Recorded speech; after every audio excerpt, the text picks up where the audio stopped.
Tesla अपने सारे patents free में दे दिए। एक ऐसा फैसला जिसने पूरी इंडस्ट्री को हिलाकर रख दिया। पर क्या ये बस एक महान काम था या इसके पीछे कोई बहुत ही गहरी स्ट्रैटेजी छुपी हुई थी? चलिए इस कहानी के सच को परत दर परत खोलते हैं। जरा सोचिए, एक कंपनी अपनी सबसे कीमती चीज, अपनी टेक्नोलॉजी, अपने सारे पेटेंट्स सबके लिए खोल देती है, और इसके बावजूद वो अपने कॉम्पिटिटर्स को ना सिर्फ पीछे छोड़ती है बल्कि मार्केट की बादशाह बन जाती है। आखिर ये हुआ कैसे? तो चलिए आइए टेस्ला के इस अजीब से पैराडॉक्स को समझते हैं। इसकी शुरुआत उस दौर में हुई जब इलेक्ट्रिक गाड़ियां बस एक दूर का सपना लगती थीं। देखिए, जब टेस्ला ने शुरुआत की ना, तो इलेक्ट्रिक व्हीकल यानी ईवी मार्केट लगभग था ही नहीं। ग्रोथ बहुत बहुत धीमी थी। चार्जिंग स्टेशंस वो तो कहीं मिलते ही नहीं थे, और दूसरी तरफ हर साल 10 करोड़ पेट्रोल डीजल गाड़ियां बन रही थीं। उसके सामने ईवी सेल्स एक छोटा सा हिस्सा भी नहीं थे। टेस्ला एक ऐसी लड़ाई लड़ रहा था जो वो अकेले बिल्कुल नहीं जीत सकता था। इस मुश्किल सिचुएशन में टेस्ला के सामने एक बहुत बड़ा फैसला था। उनके पास अपनी जबरदस्त टेक्नोलॉजी के पेटेंट्स तो थे, लेकिन सवाल ये था कि इनका इस्तेमाल आखिर किया कैसे जाए। उनके सामने साफ साफ दो रास्ते थे। पहला, अपने पेटेंट्स को एक हथियार बना लो। जो भी कॉम्पिटिटर आए उस पर केस कर दो और इस छोटे से मार्केट पर कब्जा कर लो। या फिर रास्ता नंबर 2, कुछ ऐसा करो जो किसी ने सोचा भी ना हो। अपनी टेक्नोलॉजी सबके साथ शेयर करो ताकि पूरी इंडस्ट्री ही बड़ी हो जाए। 2013 तक टेस्ला अपने पेटेंट्स को लेकर बहुत ज़्यादा प्रोटेक्टिव था, लेकिन फिर 12 जून 2014 को इलॉन मस्क ने एक ब्लॉग पोस्ट में एक हिस्टोरिकल ऐलान किया। उन्होंने कहा, all our patent are belong to you, मतलब हमारे सारे पेटेंट अब आपके हैं। इस एक ऐलान ने सब कुछ बदल कर रख दिया। दुनिया के सामने वजह ये बताई गई कि असली मुकाबला दूसरी ईवी कंपनी से है ही नहीं, बल्कि पेट्रोल गाड़ियों के सैलाब से है। सुनने में ये बहुत अच्छा लगा, एक बहुत ही महान कदम। लेकिन क्या यही पूरा सच था? यहाँ पर कहानी में एक ट्विस्ट आता है। टेस्ला ने पेटेंट्स इस्तेमाल करने की इजाजत तो दे दी, लेकिन एक शर्त पर, और वो शर्त थी गुड फेथ। यहीं से इस कहानी का असली मोड़ शुरू होता है। चलिए इसका मतलब समझते हैं। देखिए, असल में टेस्ला का ये कदम ओपन पेटेंट नहीं था, ये एक नॉन असर्शन प्लेज था।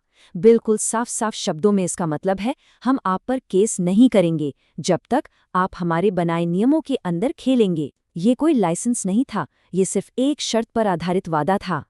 और ये नियम बहुत सख्त थे।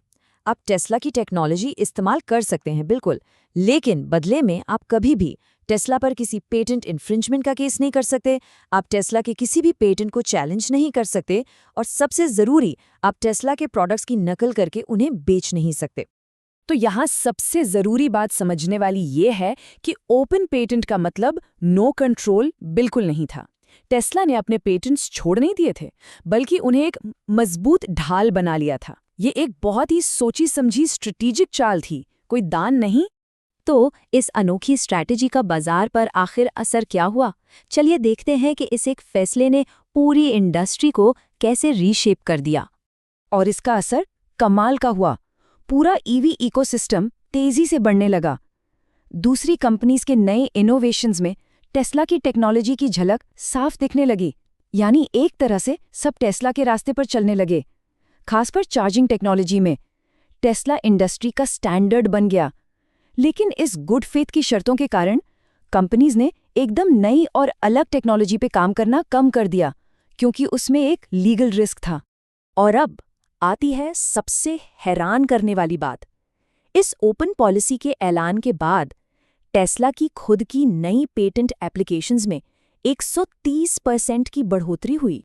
ये एक बहुत बड़ा सवाल खड़ा करता है। अगर टेस्ला अपने पेटेंट दे ही रहा था, तो वो इतने सारे नए पेटेंट्स फाइल क्यों कर रहा था? इसका जवाब उनकी असली स्ट्रैटेजी में छिपा है। चलिए अब इस पूरी स्ट्रैटेजी का ब्रेकडाउन करते हैं और समझते हैं कि टेस्ला का असली खेल क्या था। ये एक बहुत ही शानदार सौदा था। टेस्ला ने क्या दिया? पेटेंट्स का कंडीशनल एक्सेस, और बदले में क्या मिला? पूरी इंडस्ट्री में उनकी टेक्नोलॉजी का अडॉप्शन। उन्होंने केस न करने का वादा किया और बदले में अपनी टेक्नोलॉजी को स्टैंडर्ड बना दिया। दुनिया में एक ओपन कंपनी की इमेज बनी और असल में उन्हें मार्केट पर पूरा कंट्रोल मिल गया। इस स्ट्रैटेजी के 3 मजबूत स्तंभ थे। पहला, डिफेंसिव। जो भी उनकी टेक्नोलॉजी इस्तेमाल करेगा वो उन पर केस ही नहीं कर पाएगा। दूसरा, एक्सपेंशन। पूरे ईवी मार्केट को बड़ा करना, जिससे सबसे ज्यादा फायदा हमेशा मार्केट लीडर को ही होता है। और तीसरा, स्टैंडर्डाइजेशन।